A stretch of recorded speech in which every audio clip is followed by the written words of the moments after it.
Randy Orton está na área e mandou a real pro John Cena. Qual foi o recado que o Randy mandou pro Cena há apenas 8 dias do confronto deles no Backlash? Isso é o que a gente vai descobrir nesse vídeo de hoje. E além disso, temos um confronto entre LA Knight e Damian Priest. Também temos Jade Cargill e Tiffany Stratton se estranhando. Temos participações de Rey Fenix, temos Fraction contra Pretty Deadly e temos muitas outras coisas legais. Então, se você quiser saber tudo o que aconteceu no último SmackDown, veja esse vídeo do início ao fim, porque a gente vai falar agora sobre o SmackDown do dia 2 de maio de 2025, o SmackDown do meu aniversário. Fala galera, tudo beleza? Meu nome é André, eu sou fã de luta livre há mais de 30 anos e sim, ontem foi meu aniversário de 47 anos. Desde já eu quero agradecer os presentes que todos vocês enviaram e o carinho que vocês mandaram na nossa live. Sim, eu tive live no dia do meu aniversário, mas é sempre um grande prazer estar com vocês. Então vamos direto falar sobre o Friday Night SmackDown dessa sexta-feira que, olha, teve muita coisa legal. A gente já começou no nosso digníssimo LA Knight. O LA Knight ele veio pro ringue, né? E ele abriu o show reclamando do que está acontecendo com ele, né, no cenário do Campeonato dos Estados Unidos. Ele disse que ele pediu uma revanche pelo Campeonato dos Estados Unidos, né, depois de ele ter perdido na WrestleMania, mas o que ele recebeu foi uma luta pelo posto de desafiante número 1, e aí ele achava que ele estava bem na fita, só que graças ao Solo Sikoa e o Jacob Fatu, teoricamente ele perdeu a luta, né? Apesar de que o juiz não viu o ataque do Solo Sikoa no LA Knight, acabou que o LA Knight foi pro ringue e quando ele estava prestes a perder a luta contra o Drew McIntyre, o Damian Priest veio e atacou o Drew, causando uma desclassificação, uma vitória por desclassificação no Drew, que teoricamente dá o posto de desafiante número 1 para ele. Então ele culpa o Damian Priest por isso, por essa situação que fez ele teoricamente perder o posto de desafiante, e acusa o Priest de ter causado a interrupção ao aparecer no momento errado. Né? Então, quer dizer, o que o LA Knight vai dizer é o seguinte: olha, não tem problema nenhum de você vir e você se engalfinhar com o Drew, mas foi um péssimo momento. E isso acaba fazendo o Damian Priest aparecer, lógico, né? Então o Damian Priest ele aparece para poder falar a sua posição, no caso, né? Ele diz que na semana passada o foco dele era o Drew McIntyre, por isso que ele atacou o Drew, e ele alega que ele salvou o LA Knight, porque o McIntyre teria acertado um Claymore no LA Knight e teria derrotado ele, o que é bem provável, a partir do momento em que o Solo Sikoa deu o Samoan Spike, o LA Knight voltou pro ringue, o Drew ele ficou meio que assim indeciso, mas se preparou para mandar o Claymore, então se o Damian não tivesse interrompido, acredito sim que o LA Knight teria perdido. Mas ele fala, então assim, não significa que o LA Knight teria tomado um Claymore. Ele poderia ter se esquivado, ele poderia ter botado um BFT logo depois. E ele diz que as falhas do Damian Priest não devem ser transferidas para ele, LA Knight. Ou seja, o que o LA Knight fala é o seguinte: você não pode projetar o resultado da luta que eu teria com base no que aconteceu contigo no passado, né? E aí o Damian ele retruca, ele lembra que nada disso teria acontecido se o LA Knight não tivesse perdido o título na WrestleMania. Ele reforça que o LA Knight não é campeão por culpa dele mesmo e que se ele tirasse a cabeça do traseiro, ele ainda teria o título. E aí o LA Knight diz que tá tudo certo com eles por enquanto, mas que se o Damian continuar falando daquele jeito, a situação vai ficar ruim. O Damian fala que ele vai continuar e ele propõe que, olha, vamos fazer o seguinte, vamos nos enfrentar aqui mesmo, vamos resolver esse problema, a gente tem uma luta marcada para depois, mas vamos resolver logo isso. E o LA Knight aceita e os dois acabam se preparando para lutar. Foi um bom diálogo no começo do show, acaba que cria uma rivalidade entre eles. Os dois lutadores têm bons pontos. O LA Knight tem pontos melhores do que o Damian Priest. A impressão que passa é que, assim, nas falas do Damian, talvez eles estejam testando ali um heel turn para ele. O que eu acho que seria melhor. Sinceramente, eu acho que o Damian é melhor como vilão do que como mocinho. Essa persona dele casa melhor com um vilão. E assim, o LA Knight ele tem um ponto. Assim, não tem como o Damian deduzir qual teria sido o resultado da luta, considerando que o LA Knight poderia ter escapado do Claymore. Poderia. Nada indicava que o resultado da luta estava garantido, né? Estava provavelmente garantido, mas nada garantia isso. Enfim, a luta aconteceu entre os dois, entre o Damian e o LA Knight. Foi uma luta muito boa, que assim, os dois lutadores casaram muito bem. Sempre que a gente fala que uma luta casou entre dois lutadores, é porque eles conseguem conversar entre eles no ringue e fazer com que a luta tenha uma fluidez. E a gente percebeu isso claramente entre os dois. E assim, foi uma luta muito boa de ver, muito agradável. O final da luta ele acontece quando o Damian Priest tenta aplicar o South of Heaven, o LA Knight contra-ataca, o Priest então responde com um Broken Arrow, sobe no turnbuckle, o LA Knight ele dá aquele salto que ele dá nas cordas, aplica um superplex no Damian Priest, tenta o pinfall, não consegue. O LA Knight então derruba o Priest para fora do ringue, tenta um baseball slide, o Damian Priest segura ele, aplica um flatliner no apron, e aí quando ele faz isso, o Solo Sikoa aparece, corre para o ringue e começa a atacar o Damian Priest, causando a desclassificação e causando a vitória do Damian Priest por desclassificação. Então, no final das contas, foi uma luta muito boa. Eu dou 3,25 estrelas, ou seja, 3 estrelas e um quarto. Foi uma boa luta de televisão, com bom tempo para eles apresentarem a luta. A desclassificação tirou um pouco do brilho da luta, mas foi uma desclassificação justificável, como a gente vai ver depois no show. Depois disso, o Solo Sikoa ele se preparou para atacar o LA Knight com a Saman Spike, mas o Damian Priest apareceu e aí foi muito interessante o enquadramento, porque o enquadramento estava fechado no rosto do Solo Sikoa, e aí por trás veio o Damian Priest subindo assim meio sobrenatural, muito engraçado. Foi muito legal, muito bem feito a cinematografia dessa cena, né? E aí o Damian Priest ataca o Solo Sikoa, ele e o LA Knight, eles se juntam para atacar o Solo, eles se preparam, eles limpam a mesa dos comentaristas para que o Damian Priest acerte um South of Heaven no Solo Sikoa na mesa, e aí quando isso acontece, o nosso Jacob Fatu aparece do nada, acerta um Suicide Dive no Damian Priest, e depois acerta um Samoan Drop no LA Knight na mesa e a mesa não quebra. Então reforçaram as mesas de novo dos comentaristas, né? A gente comentou que essas mesas elas implodiram na WrestleMania, a gente falou durante meses que eles iriam fazer essas mesas implodirem na WrestleMania. Depois da WrestleMania botaram os parafusos de novo e as lutas as mesas estão inteiras. Mas enfim, depois ele acerta um hip attack no Damian na barricada. Então foi assim, foi um bom ataque do Jacob, assim, mantém ele dominante. Isso, claro, vai levar a um segmento posterior, mas foi muito legal, foi muito interessante ver o Jacob dominante como campeão dos Estados Unidos. E esse cenário do campeonato dos Estados Unidos, eles deram uma rearrumada aí. E assim, vai ser bem legal esse cenário pra frente. Depois disso, a gente teve uma luta entre o Pretty Deadly e o Fraction, né? Essa luta ela foi setada um pouco antes. O Byron estava conversando com o Fraction, né? O Nathan falou que eles estavam empolgados com a luta da noite. O Action disse que o SmackDown tinha a melhor divisão de duplas e por isso eles estavam animados de fazer parte. E ele não mentiu, isso é verdade. Aí o Pretty Deadly aparece, né, para interromper a entrevista, né? E o Elton Prince ele fala que a estreia deles foi saborosa, mas o Kit fala que eles eles são os lanches mais gostosos do SmackDown, né? Esses dois são terríveis.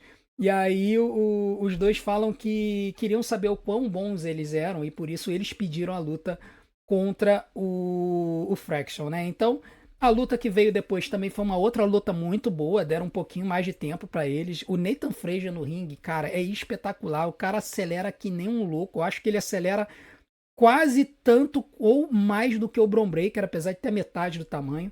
E assim, foi uma luta muito legal com o Pretty Deadly, com os seus movimentos técnicos e de combinações, e contrabalançando com o Action e o Nathan Frazier com seus movimentos velozes e de high fly. Foi muito legal a combinação deles. E o começo da luta, o Pretty Deadly cortou o ringue com o Action, né? O Action apanhou um pouco no começo, depois ele conseguiu o hot tag pro Nathan, e aí começou uma sequência de hot tags e de trocas de lutadores na luta, que foi muito legal. E no final das contas, o Fraction venceu após um Spanish Fly do Action e um Phoenix Splash do Nathan Frazier. 3,5 para a luta. Uma divisão de duplas do SmackDown hoje em dia tá insana de boa, assim, é impressionante o que eles estão conseguindo fazer com essa divisão de duplas do SmackDown. A chegada do Fraction só aumentou o poder desse cenário de duplas na SmackDown. E eu me pergunto até onde isso vai, e eu fico assim com uma certa pena, porque eu acho que uma ou duas dessas duplas vão parar no Raw depois do draft, que a WWE ainda não anunciou quando é que vai ser. Eu acho que vai ser depois do Backlash. Talvez eles até anunciem a data do draft no Backlash, a gente tem que ver como é que vai ser isso. Depois disso, a gente teve um segmento em que a Nia Jax apareceu no ringue, né? E aí a Nia Jax, ela veio e primeiro ela agradeceu o carinho dos fãs por terem recebido ela bem e tudo mais. E depois ela fala que ela quer vir pro título e ela quer derrotar a Tiffany. Isso faz a música da Tiffany Stratton tocar. A Tiffany, ela vem pro ringue, ela encara a Nia Jax, ela fala, olha, eu não sou mais a mesma Tiffany que você costumava intimidar. Eu derrotei uma das melhores da história, a Charlotte Flair. E eu tenho certeza que se eu e você nos enfrentássemos de novo, eu venceria você também. E aliás, eu defenderei meu título contra você em qualquer hora, em qualquer lugar. Quando ela termina de falar isso, a música, a Naomi interrompe, tá? E aí ela tá com essa attire nova, né? Na semana passada ela tava com um macacão todo amarelo, cobrindo o corpo dela todo, agora ela já tá com essa roupa aí já diferente, né? E ela vem e ela fala com as duas e ela fala, pô, é engraçado ver vocês dois brigando, porque né, durante muito tempo vocês duas fizeram da minha vida um inferno. Lembrando que a Tiffany, ela era aliada da Nia Jax e causou alguns problemas para Naomi no passado. Mas ela fala que também mudou, que ela é uma nova Naomi, que ela derrubou a Jade Cargill e ela tá de olho no cinturão da Tiffany Stratton, né? Nisso que ela fala isso, vem a Jade Cargill pro ringue, a Jade Cargill vai pro ringue, começa uma confusão, a Tiffany e a Nia Jax se trocam, se engalfinham, a Jade Cargill e a Naomi também se engalfinham, eventualmente a Jade Cargill e a Tiffany Stratton se unem e jogam a Naomi e a Nia Jax para fora do ringue. Sendo que, depois dessa confusão toda, a Jade e a Tiffany elas ficam se encarando, né? E isso novamente aponta para um cenário de uma luta entre essas duas. A gente já teve uma provinha disso na semana passada, né? Foi bem legal. E no final de tudo isso, vem o Nick Aldis e aí ele fala, olha, eu tô vendo que vocês quatro estão querendo se enfrentar e tudo mais, então eu acho que eu vou marcar uma luta de duplas para vocês, player. E aí quando ele fala esse player, ele dá uma piscadinha porque ele tá lembrando do Theodore Long, né, que era o General Manager do SmackDown lá atrás, e ele era conhecido por duas coisas, né? Falar que as pessoas iam enfrentar um a um o Undertaker e falar que as pessoas iriam se enfrentar numa luta de duplas, né? Então, assim, foi muito legal ver o Nick Aldis fazendo essa referência ao Theodore Long, que é o meu General Manager favorito da história, de todos os General Managers que a WWE já teve. Para mim, o Theodore Long é uma lenda e, assim, foi o melhor de todos, na minha opinião. Depois disso, a gente teve uma cena do The Miz e do Carmelo Reis antecipando a luta que o The Miz teria contra o Aleister Black, né? O The Miz, ele fala que ele já fez muita coisa pela companhia nas últimas 2 décadas e que é por isso que o Aleister o atacou, porque ele, The Miz, é alguém importante. E ele conclui dizendo que ele vai fazer uma declaração importante nessa noite com a vitória dele sobre o Aleister Black. A luta entre os dois é uma luta boa. Vale notar, não sei se vocês sabem, o Aleister Black ele usa uma lente branca no olho direito porque ele foi atacado nesse olho lá atrás, acho que na época da pandemia, pelo que o pessoal comentou no chat, em que enfiaram a cara dele na quina do degrau do ringue. E então ele passou a utilizar essa lente para simbolizar como se ele tivesse cego nesse olho direito, né? Então, assim, é muito legal ver que ele manteve a história esses anos todos, né? Ele lutou com essa lente também na AEW, então é legal ver ele mantendo esse kayfabe aí dessa história desse golpe nesse olho aí. Mas enfim, a luta ela começou devagar, né? Ela acelera um pouco para metade. O Aleister, ele é um lutador que usa muito golpes de Muay Thai, né? Então ele tem essa pegada, inclusive dá para ver pela roupa dele, pela vestimenta dele. E foi muito legal porque quando o The Miz ele tentou usar aqueles chutes que ele dá com o adversário ajoelhado, o Aleister Black não vendeu esses chutes, rindo da cara do The Miz, falando assim, cara, tu tá querendo dar chute em mim que sou um lutador de Muay Thai? Isso não quer dizer nada para mim. Então foi bem interessante esse cenário, né? A luta ela acelerou um pouquinho mais pro final. Quando chegou mais pro final da luta, o The Miz conseguiu agarrar o Aleister Black para aplicar o Skull Crushing Finale, mas o Aleister Black ele fez um movimento, cara, que eu nunca vi, assim, para contrabalançar o Skull Crushing Finale. Ele dá uma estrela no ringue, né? E aí ele escapa do movimento. E aí ele acerta a cabeça do The Miz com uma ajoelhada. Quando isso acontece, o Carmelo Reis distrai o Aleister Black do lado de fora do ringue. O The Miz tenta aplicar o rolamento da morte, né? Que é a brincadeira que a gente faz, que é o rolamento que os adversários fazem para tentar vencer a luta de forma barata. O Aleister Black, ele chuta no 2 e ele imediatamente acerta um Black Mass para acabar com o combate. Então, assim, foi uma luta legal para poder mostrar o poderio do Aleister Black, mas ela fica com 2,5 estrelas. Por um motivo muito simples. O The Miz, ele é um lutador que pode ser muito bom no microfone, ele é muito bom no microfone, mas no ringue ele tem um estilo muito safe, é um estilo muito sem graça, sem sal. Ele se preserva o tempo todo, ele não se joga no ringue, ele não tem nenhum movimento de grande impacto, né? Você não vê o The Miz tomando um bump absurdo, tomando um superplex, pulando para fora do ringue, tu não vê nada disso. Então, assim, na luta livre de hoje, é preciso que o lutador mostre alguma coisa, entendeu? Apresente alguma coisa pra mostrar que, cara, ele tá se entregando ali pelos fãs e tudo mais. E eu acho que é por isso que o público não reage mais tanto pro The Miz, porque todo mundo já percebeu que o estilo de luta dele é esse, né? Então, assim, quando ele tem um lutador que também não pula que nem um louco pra vender os movimentos dele, as lutas dele ficam sem graças. Então foi isso que aconteceu. Atrapalhou um pouquinho a qualidade da luta, 2,5 estrelas pra mim. Mas no final, depois da luta, aí foi interessante porque o Carmelo Reis entrou no ringue e ficou encarando o Aleister Black com a corrente na mão, meio que dando a entender que poderia usar a corrente como uma arma. Então também é legal, interessante isso entrar na persona do Carmelo Reis, né? Porque lembra a corrente que o John Cena utilizava na mão para atacar os adversários. Isso aponta para uma luta futura que, essa sim, Carmelo Reis e Aleister Black vai ser lutão. The Miz foi só para apresentar o Aleister Black para a galera, mas com o Carmelo Reis, aí sim nós vamos ter um lutão. Depois disso, a gente teve uma conversa do Santos Escobar com o Rey Fênix nos bastidores, onde o Santos Escobar diz que o Rey Fênix é uma vergonha para os lutadores por ter perdido na WrestleMania. Ele afirma que com o Rey Mysterio fora de ação, ele vai ao próximo da linha para se tornar o maior lutador da história da luta livre. E aí o Rey Fênix ele chega e responde pro Santos não se meter nos assuntos dele e conclui dizendo que se o Santos Escobar tem algum problema, que eles podem resolver esse problema no ringue essa noite. Então isso acaba marcando uma luta entre os dois e a gente começa a perceber que o SmackDown essa semana tá com muita luta, o que não é ruim, né? A gente reclama um pouco que os shows do SmackDown estão muito longos, com 3 horas, inclusive tem uma informação dos bastidores dizendo que no dia 6 de junho o SmackDown vai voltar a ser de 2 horas, o que eu acho que vai ser melhor.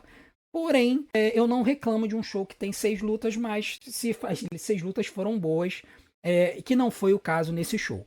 E a prova disso foi o que aconteceu logo a seguir. Nós tivemos uma luta entre a Zelina Vega e a Piper Niven, né? E eu sempre digo, eu vou defender até o final do mundo que a Zelina Vega é a lutadora mais forçada da WWE nos dias de hoje. Não tem cabimento ela ser campeã dos Estados Unidos, principalmente depois das demissões que tiveram essa noite, né? Foi na sexta-feira, pouco antes do show ir ao ar, saiu a notícia da sequência de demissões que tiveram na WWE, e entre elas nós tivemos a Dakota Kai, a Shayna Baszler, a Katana Chance e a Kaden Carter. Dessas 4, tanto a Katana Chance, quanto a Shayna Baszler, quanto a Dakota Kai poderiam estar nesse cenário dos Estados Unidos tranquilamente. As 3 têm mais talento num dedo do que a Zelina Vega tem no corpo inteiro. Mas, cara, não rola. A Zelina Vega é a campeã dos Estados Unidos, a WWE vai empurrar ela. Então a gente vai ter que ver lutas dela que eu particularmente não gosto. Mas essa luta foi setada de uma forma muito interessante, porque a Chelsea Green ela veio vestida como se estivesse num funeral. E depois os comentaristas até falaram que ela estava usando uma roupa que lembrava a roupa que a Jackie Kennedy usou no funeral do John Kennedy na década de 60. Cara, é uma insanidade a forma como ela incorporou a perda do título dos Estados Unidos, entendeu? E aí foi muito interessante porque ela pede uma revanche pelo título dos Estados Unidos, né? A Zelina Vega chega, o Nick Aldis chega e fala, não, mas olha só, eu vou fazer na verdade uma luta da Zelina com a Piper Niven, se a Piper vencer ela vai ganhar o direito de enfrentar a Zelina pelo título, né? E a Chelsea chega a falar que a Zelina não deveria ser campeã dos Estados Unidos porque ela não é americana, na verdade ela é de Porto Rico, mas Porto Rico faz parte dos Estados Unidos. Mas o Nick Aldis chega e fala, tá, mas vocês 3 também não são. E é verdade, a Chelsea Green é canadense, a Piper Niven e a Alba Fire, se não me engano, são britânicas, né? Então, assim, foi bem legal a forma como esse diálogo aconteceu. A luta acontece e, cara, a luta não é boa. Assim, a gente já tinha tido uma luta da Zelina com a Piper há algumas semanas atrás e tinha sido um desastre, né? Foi a primeira luta que a Zelina Vega ela entrou nessa sequência aí para poder chegar no campeonato dos Estados Unidos. Ela venceu a Piper Niven, depois ela enfrenta a Chelsea Green 3 vezes e aí consegue ganhar o título. Então, assim, cara, a luta foi de morna pra ruim. A Zelina Vega ela entrou na arena, ela teve zero reação. Eu nunca vi uma plateia tão calada na minha vida. Matou o público do show. Dali pra frente, o público começou a reagir mal. É impressionante como é que eles mataram assim, a crowd do show com a entrada da Zelina Vega e com essa luta particularmente, que foi uma luta lenta. A Piper Niven ela é uma lutadora de força, ela não é uma lutadora para acompanhar uma lutadora veloz.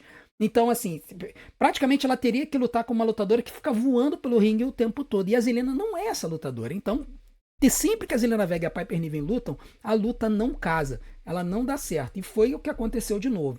Né? Então, assim, a luta teve mais para poses como essa aí, que foi até uma pose legal, todo mundo prestando continência.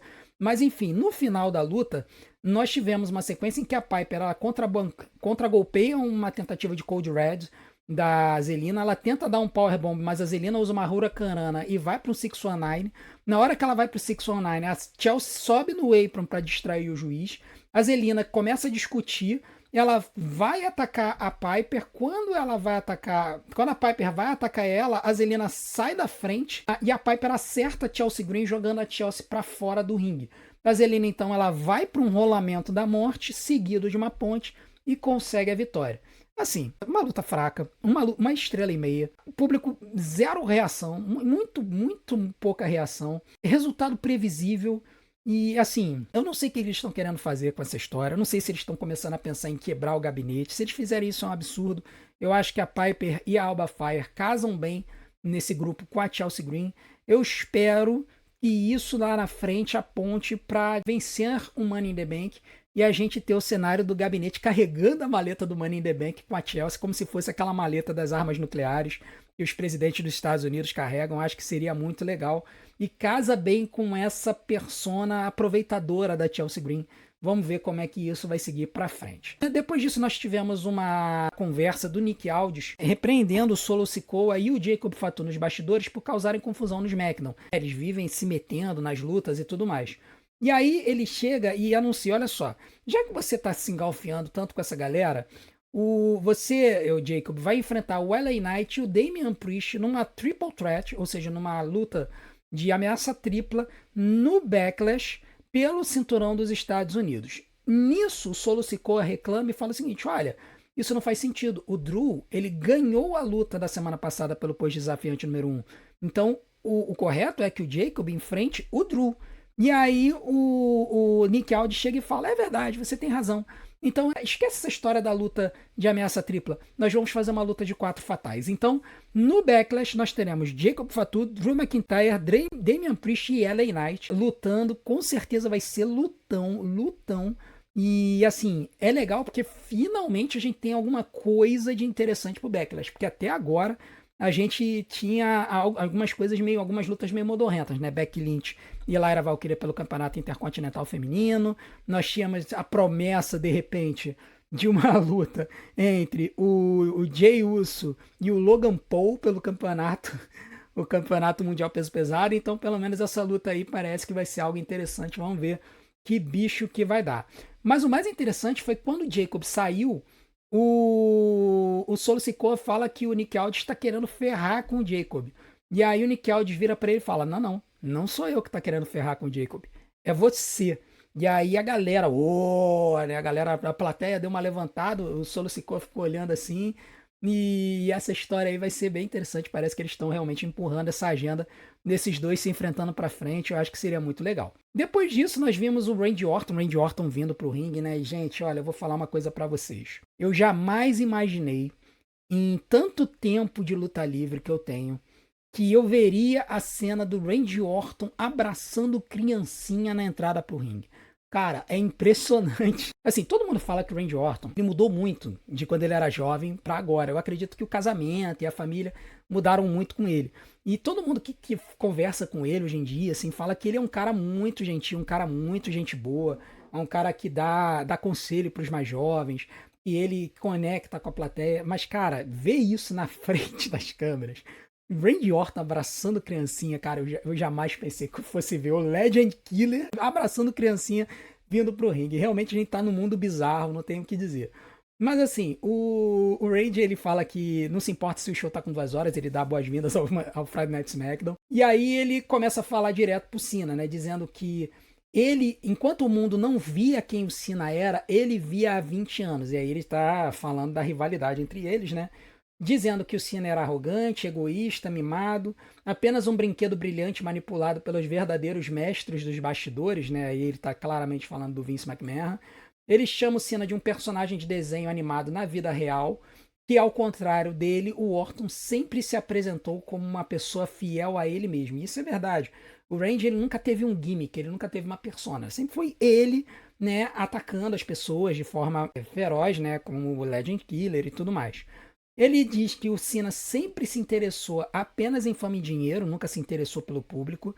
E ele zomba da declaração do Cena de que ele criou os filhos de todo mundo, dizendo que a única coisa que o Cena elevou foi o preço dos seus produtos oficiais. E o público reclama também. Assim, claramente o público fala sobre isso. Depois ele questiona os valores do Cena, relembra sobre o hustle, loyalty and respect. Ele diz que ele respeita o hustle, ou seja, o esforço, mas o loyalty, que é a lealdade, e o respect, que é o respeito, ele jogou fora completamente, né? E ele diz que o Cena é apenas a próxima lenda que ele precisa derrubar. E aí ele faz a referência ao Legend Killer, né? A persona lá antiga dele. E ele finaliza dizendo que ele vai dar um punch kick na cabeça do Cena, arrancando a cabeça dele do pescoço e jogando ele por cima dos anéis de St. Louis. E depois derrubá-lo com as 3 letras mais impactantes da luta livre, o RKO. Então, assim, foi uma boa promo do Orton, assim, uma promo que empurrou a história, né? Semana que vem a gente vai ter o Cena no Friday Night SmackDown, antes do Backlash, então vai ser bem legal ver o que vai acontecer, se esses dois vão se enfrentar. A WWE tá colocando um tag na luta dizendo que vai ser a última luta desses dois, e o que me deixa um pouco triste, porque cada vez mais está apontando que o Corey vai derrotar o Cena lá em dezembro. O que eu não acho ruim, eu particularmente gosto do Corey, mas eu estava começando a me afeiçoar a ideia do Randy Orton conquistando mais alguns títulos e de repente chegando no 18. E seria bom se ele fizesse isso derrotando o Cena, porque aí o Cena ficaria com 17 e o Orton ficaria com 15. E eu acho que se o Randy Orton algum dia chegar ao 18, se a companhia levá-lo a chegar ao 18 e passar o Cena, que eu acho que não vai acontecer, cara, se isso acontecer, o público vai vibrar muito mais do que quando o Cena ganhou o 17. Porque mal ou bem, o povo ainda tem restrições com relação ao Cena, com relação a ele como lutador e tudo mais. Mas com o Randy Orton hoje, ninguém tem. Foi o que falaram no chat, cara. O Randy Orton não tem um hater. Não tem. Não existe ninguém que possa falar um ai do Randy Orton, enquanto o Cena é um personagem mais polarizante, né? Então vai ser muito legal ver essa luta. E aí é o que eu tava comentando com o pessoal no chat, né? O pessoal perguntou: tem algum cenário, algum caminho pro Orton derrotar o Cena pelo número 15 em dezembro? Eu falei, cara, só se o Corey tiver uma contusão catastrófica, tipo, ele estourar o joelho, ficar um ano fora. Isso vai forçaria a WWE a mudar os planos. E aí, nesse cenário, eu acho que o Orton passaria a ser a pessoa número 1 a derrotar o Cena, tirar o título dele e conseguir o número 15, né? O Orton hoje tem 14. E aí ele ficaria apenas 3 reinados de passar o John Cena, coisa que seria muito fácil da WWE fazer o booking, só precisaria querer. Depois disso, nós tivemos a quinta luta da noite, que foi uma luta entre o Rey Fênix e o Santos Escobar. O público também não reagiu a nenhum dos dois, o que mostra o quanto que a luta da Zelina Vega e da Piper Niven matou o público. Além disso, a entrada do Rey Fênix confunde, porque a arena fica toda preta e entra uma música genérica, então você fica meio naquela, pô, quem é que tá entrando? A música que, assim, não acrescenta muito a persona do Rey Fênix. Foi uma luta decente, mas poderia ter sido melhor, tendo visto a qualidade dos dois, assim, ela decepcionou um pouco.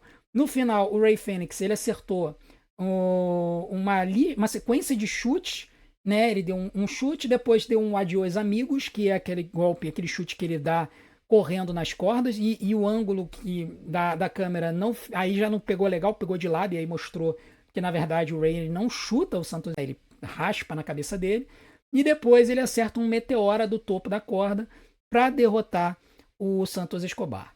A vitória do Rey Fênix, uma vitória que foi legal, mas a luta poderia ter sido muito melhor. O Santos Escobar é muito melhor do que isso. 2 estrelas para mim. Então, assim, infelizmente, uma luta que poderia ter sido muito melhor. Depois disso, já mais pro final do show, teve um segmento em que o Santos Escobar grita com o Los Garza do lado lá atrás, nos bastidores, para eles não terem vindo ajudá-lo, né? E isso chamou atenção realmente na luta. Os Los Garza, eles não vêm ajudar o Santos durante a luta.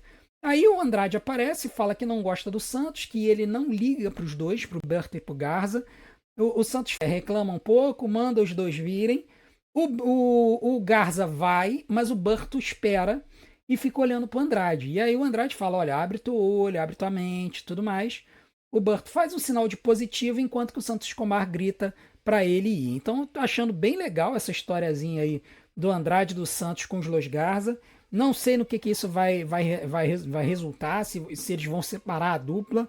Eu acho que o Burto ele tem um potencial maior de aparecer do que o Angel. Vamos ver o que eles vão fazer nessa situação. Eu acho que temos alguns lutadores aí mal aproveitados que podem ser melhor aproveitados no futuro. E por fim, a gente chega ao main event, né? Antes da luta do main event, a Jade e a Tiff, elas estão conversando, o Byron Saxton chega para conversar com elas, pergunta como é que elas vão ficar juntas na luta, né? Porque elas vão ser uma dupla. A Tiffany fala que se a Jade Cargill ficar fora do caminho dela, tudo vai dar certo. A Jade rebate falando pra Tiffany sair do caminho dela. A Jade fala que E aí ela fala pra Tiffany que ela vai ter uma luta contra a Nia Jax na semana que vem. E essa luta vai definir a desafiante número 1 pro título da Tiffany Stratton. Não fica claro se essa luta pelo título vai ser no Backlash ou se vai ser posteriormente. Eu gostaria que fosse no Backlash. Mas vamos ver como é que vai ser, o que vai acontecer. Depois desse segmento e do segmento dos Los Garza, as duplas elas vêm pro ringue. E aí foi interessante porque novamente eles deram uma mexida na entrada da Naomi. A Naomi ela ainda está entrando com luz negra na arena. E aí a roupa dela, amarela, ela brilha no escuro também. Então ela mantém um pouco daquela persona glow, mas ela não faz nenhum tipo de dimensão, de espalhafatosa, nem nada. Ela vem séria, com cara de má. Então foi bem interessante isso. Mas enfim, a luta, ela foi uma luta interessante. Ela começou devagar com a Tiffany e a Naomi cortando o ringue e isolando a Jade. Depois a luta acelera com a entrada da Tiffany. Ela ganha vantagem com os movimentos acrobáticos dela, mas a Nia consegue uma vantagem com um Samoan Drop, o que faz a Naomi logo depois dar um blind tag para desespero da Nia Jax. A Naomi então tenta aplicar um split-legged moonsault, mas a Tiffany levanta os joelhos para se defender. Aí isso faz a Tiffany fazer o tag para Jade Cargill, que chuta a Naomi e acerta um chute na Nia Jax, jogando ela para fora do apron. A Jade, ela acerta a Naomi, aplica um golpe parecido com o Hack Attack, depois ela se lança contra a Naomi no corner e aplica um Chokeslam. Só que a Nia Jax, ela interrompe a contagem, né? A Nia, então, ela puxa a Naomi até o corner, faz o tag, e aí ela entra, aplica um Running Elbow Drop, depois um Senton para fazer o pinfall na Jade, mas a Jade, ela chuta. Na verdade, a Tiffany quebra a contagem. E ela quebra a contagem como? Com um Swanton Bomb. Aquele Swanton Bomb lindo que ela dá pulando do corner, assim, lembrando muito de Jeff Hardy, né? Isso faz a Naomi entrar, correr e atacar a Tiffany. A Nia, ela pega, ela acaba esmagando a Naomi no corner, porque elas estavam no corner, né? E aí a Naomi e a Tiffany estavam no corner. A Nia Jax faz uma avalanche, esmaga as duas. As duas caem do ringue. A Nia e a Jade eram as lutadoras legais nesse momento. A Nia acerta a Jade Cargill contra o ring post, se prepara para o Annihilator. Enquanto ela está subindo nas cordas, a Jade Cargill se levanta, pega a Nia com força, aplica um powerbomb, faz o pinfall e vence a luta. Então a vitória foi da Tiffany Stratton e da Jade Cargill. Chamou a atenção o finalizador que a Jade utilizou, que é um sintoma de que ela talvez não consiga aplicar o Jaded na Nia Jax por causa do peso dela. Então elas tiveram que modificar o golpe, né, para que a Jade pudesse finalizar a Nia. A Tiffany não tem esse problema porque o Pretty Moonsault Ever ela consegue aplicar de todas as formas em qualquer lutadora. Enfim, foi uma luta boa. No começo ela estava meio devagar, mas depois ela acelerou, ficou legal. 3 estrelas para a sequência final. Uma boa luta que mostrou o potencial de todas as lutadoras. Mas o que foi interessante foi o que veio depois. porque logo depois da luta, o juiz ele vai dar o cinturão pra Tiffany Stratton e a Jade arranca o cinturão da mão do juiz, na verdade, e ela se abraça ao cinturão. Assim, uma forma meio vilanesca, sabe? A WWE ela tem dado assim umas fisgadinhas assim, dando assim umas pontadas de algumas histórias, assim, de algumas possibilidades para ver como é que o público reage. E nesse caso eles mostraram a Jade um pouco mais vilanesca, mais interesseira assim pelo título.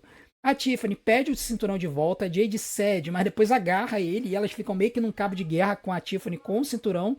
E aí, enquanto isso está acontecendo, a Naomi se aproveita, vem por trás, ataca a Jade, joga a Tiffany, ela joga a Jade para cima da Tiffany, a Tiffany rola para fora do ringue, a Naomi acerta a Jade, bota a Jade para baixo, ela dá aquele finalizador dela que ela puxa a adversária com a cara no joelho dela, a Jade cai e a Naomi pega o cinturão e levanta o cinturão com essa cara psicótica dela, fazendo o show terminar. Então, assim, foi bem interessante ver como é que isso aconteceu, esse final, né?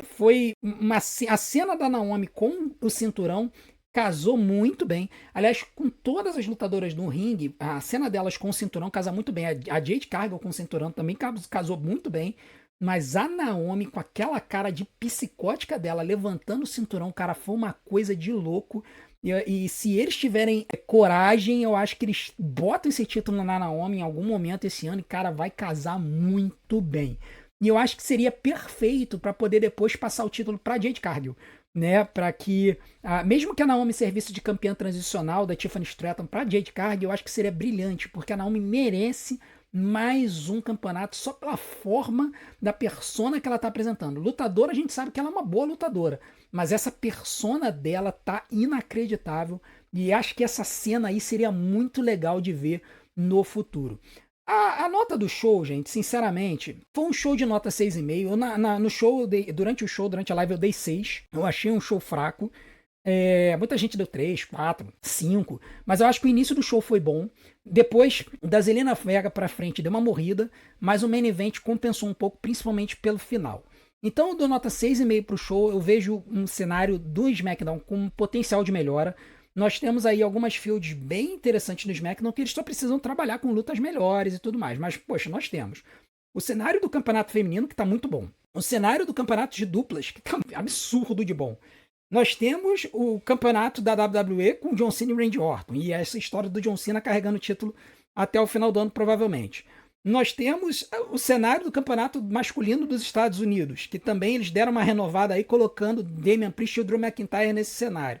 Então, cara, eu acho que as coisas só tendem a melhorar no SmackDown e a gente pode ter um cenário em que muitas coisas legais vão acontecer. Temos o Aleister Black vindo, né, vindo aí, fazendo essa feud com Carmelo Reis, devemos ter lutão vindo por aí. Então, assim, eu vejo muito potencial no SmackDown. E eles reduzindo para 2 horas o show, eu acho que vai ficar ainda melhor, porque aí eles podem tirar os fillers e fazerem um show mais condensado e com uma concentração melhor das histórias. Eles vão ter que apurar melhor as histórias para poder ficar legal. Claro que isso vai sacrificar um pouco o tempo de televisão, mas eu acho que eles conseguem enxugar um pouquinho nas propagandas também e tal, e fazer um show bom. Então, foi isso que aconteceu nessa semana no Friday Night Smackdown. Desde já eu quero agradecer a todos que compareceram à nossa live, que mandaram presentes de aniversário para mim. Agradeço a todos vocês pela audiência e a gente vai ter muita coisa boa vindo por aí. Nesse domingo, notícias da luta livre, vai ser quente, porque teve muitas demissões da WWE essa semana, a gente vai ter muita coisa para falar sobre isso. E na segunda-feira, vocês me cobraram na live, mas o vídeo está pronto. Teremos o vídeo com a tier list das futuras possíveis campeãs da WWE, campeãs mundiais da WWE. Então, o cenário nas mulheres. A gente fez o vídeo dos homens na sexta-feira, o vídeo bombou. Está sendo um dos nossos melhores vídeos dos últimos tempos. Eu agradeço muito a audiência de vocês. Segunda-feira eu vou soltar o das mulheres. Eu tenho certeza que vocês vão gostar. Eu gostei muito de fazer. E a gente se vê aí. Se vocês quiserem ver outros vídeos no nosso canal, vou deixar algumas possibilidades aqui para vocês na tela. A gente se vê. Um grande abraço, um bom fim de semana a todos. Até a próxima.